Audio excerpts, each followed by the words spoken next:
हम अपने घर पे खाना खाएंगे तो 1.25 किलो चावल पका और कुरान खानी करा। हाँ, टेंशन छोड़ दो, हम खाना अपने घर पे खाएंगे, मौलूद तेरे घर पे सुन ले। ये कोई कहने वाला मर्द हो ना तो लाखों लोगों के फायदा हो जाए। नारे तकबीर, नारे रिसालत, उलमा अहले सुन्नत। ये हमारी कौम में सिस्टम शुरू हो जाए तो लोगों के घर बिगड़े बंद हो जाएंगे। कितने लोग अभी किराए में रह रहे हैं, बताइए क्यों रह रहे हैं? हमारी रस्मों की वजह से। अपन इतने लोग अगर एक दिन गई तो एक दिन ही का तो खाएगा। बताइए आप हैं, लोगों के घर बिक रहे हैं, खेत बिक रहे हैं, मकान बिक रहे हैं। कि नाक और नकुंज वो नाक है, हमारे नाक को सवाल है, तो बेरे में नाक ही नाक है। नाक की वजह से लोगों के घर बिक रहे हैं। मेरे आका अलैहिस्सलाम के प्यारे जवानों, ये मत कहो कि मेरे नाक का सवाल है, कहो मेरे रसूल पाक का सवाल है, कहो मेरा अल्लाह पाक का सवाल है। आए हैं दुनिया में तो कोई काम कर जाएं, अगर हो सके तो खिदमत इस्लाम कर जाएं। यही है आरज़ू के तालीम कुरान हो जाए, हर एक परचम से ऊंचा परचम इस्लाम। रही बात आपको खाना खिलाना ही है मरने वाले के पीछे, तो गरीबों को बुलाओ ना। जब लिस्ट बनाएंगे ना, ऊपर मोटो पार्षद साहब, एमएलए साहब, हाँ सगड़ो मोटो फकीरो एमएलए ही है, इन्हें पहले बोलो। अरे एमएलए को तुम पल्ला गरीब, अरे ठीक है शादी ब्याह में बुला लिया, मौत मरने पे एमएलए लोग गरीब बिना बोलो, ये सब नाक के लिए, सवाब के लिए तो किसी गरीब को पकड़ो। मस्तान शाह बाबा के पास कहीं इधर उधर कहीं जो है कहीं मील करने कटे गरीब लोग बेचारा है ना, मैंने पकड़ लो अटे गुलाबरा जिमो मैंने किसी एक गरीब का पेट भरना 60 साल की इबादत से ज्यादा बेहतर है। कितनी बड़ी बात है। लेकिन आप माफ करना कि हम लोग अभी रस्म बनाते गरीबों को खाना खिलाएंगे माशाल्लाह ताला। कोई जरूरी कौन कि पाली में सगला घाटियोड़ा है तो जोधपुर भिजवा दे। जोधपुर में कोई नहीं मिले तो अजमेर शरीफ जाता रहा। बटे बेचारा जब क्या मारे, कई लोग अजमेर शरीफ जावा ना तो होटल वाले को देते हैं ना, वो फटाफट खाना खिला देता है, पैकिंग रखता है, दाल सब्जी 40 लोगों को खाना खिला दिया, अपनी माँ के नाम अपनी दादी के नाम, बल्लो माशाल्लाह बेड़ा पार हो गया। जोर से बोली।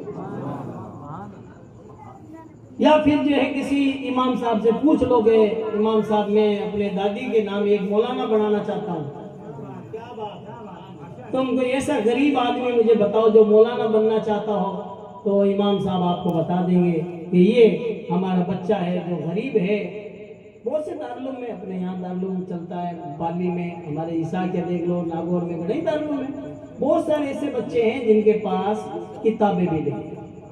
आलिम जब बनता है इतनी किताबा पढ़े, मैं बताऊँ आपको, मैं किताबा आज 35-40 साल पहले पढ़ने लग गया तो बे किताब अगर मैं खरीद पर पढ़ता ना तो खेत बेचना पड़े, मतलब इतनी किताबें पढ़नी पड़े।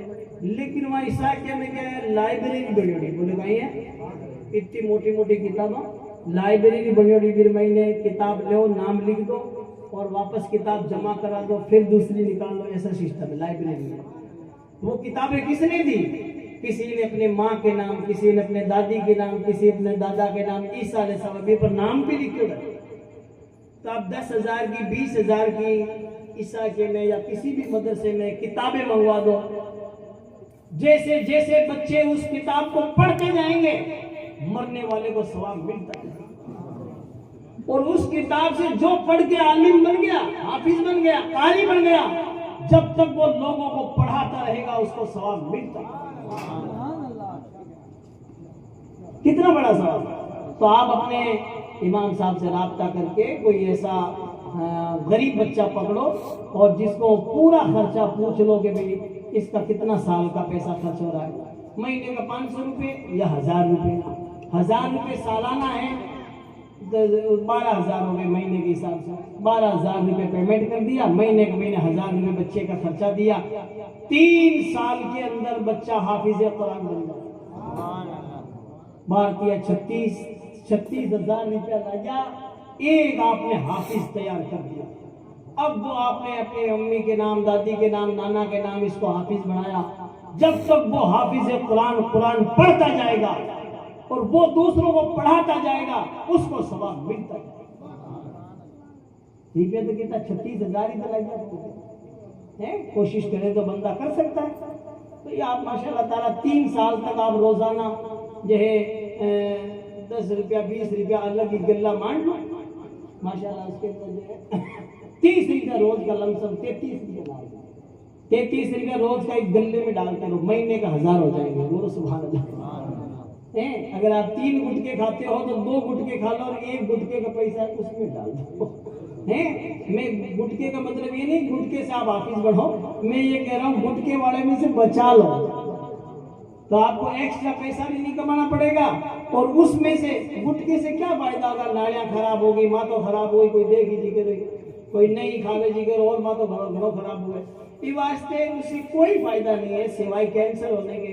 अभी एक मिलने वाला हमारे, वो इतना गुटखा खाता था, बताओ मन के तुम्हारे की बोलो में अब भी कैंसर लगे। बताओ क्या? मैंने रोज थेरी पे करें ले जाओ कार भेजने को, मैं कहता रहे मत चाल, लेकिन मौलवी के वजह से थारेगा ही नहीं ठीक है हमारे जेब में। मौलवी क्या करेगा? इसलिए तौबा करो, ये इससे कोई फायदा नहीं है। गुटखा आप बादाम खाएं, पिस्ते खाएं तो माशाल्लाह अच्छी गिजा खाएं, सुभान अल्लाह ताला। अच्छी से अच्छी आप ये ड्राई फ्रूट के उस पे जाओ, जो है एक से एक चीजें माशाल्लाह ताला मिलती है, जो उससे तो 10 गुना ज्यादा गुटखा महंगा है। बताओ आप गुटखा महंगा है कि नहीं? आप बादाम पिस्ते जो है चलगुजे वगैरह अच्छी चीजें खाइए। अल्लाह ने ऐसी नेमतें अता फरमाई, किशमिश खाइए माशाल्लाह ताला खूब। अल्लाह ने सेब लाओ माशाल्लाह, आप फ्रूट की मंडी से जाइए पूरा कार्टून लेके जाओ, गुटके से सस्ता आएगा। जो सेब खाता है अल्लाह ताला जो है, ये सेब तो जन्नती गिज़ा है। अंगूर खाइए। हुजूर सल्लल्लाहु अलैहि वसल्लम एक मरतबा नमाज पढ़ाता नमाज में हाथ आगे गिरे। साहबा किराम पूछो यार रसूलल्लाह नमाज में कहीं कर कहा मैंने जन्नत के अंगूरों को देखा तो मैं सोचा तो तोड़ लूं। कहा मैं अभी गुच्छा तोड़ लेता तो तुम खा भी लेते। जोर से बोलो सुभान अल्लाह। तो ये शान अंगूर भी जन्नती गिज़ा।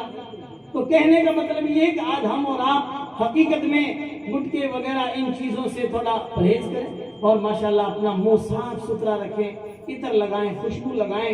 आओ मस्जिद में माशाल्लाह ताला, देखो मस्जिदों में आने से ईमान ताजा होता है, ईमान रिफ्रेश होता है, इतना सुकून मिलता है। जोर से बोलिए हकीकत में। इसलिए मरने वाली मरहुमा मकफूरा के लिए दुआ करें, अल्लाह ताला उनको जन्नत नसीब करें। खड़े होकर 2 शेर सलाम पढ़ने सलाम।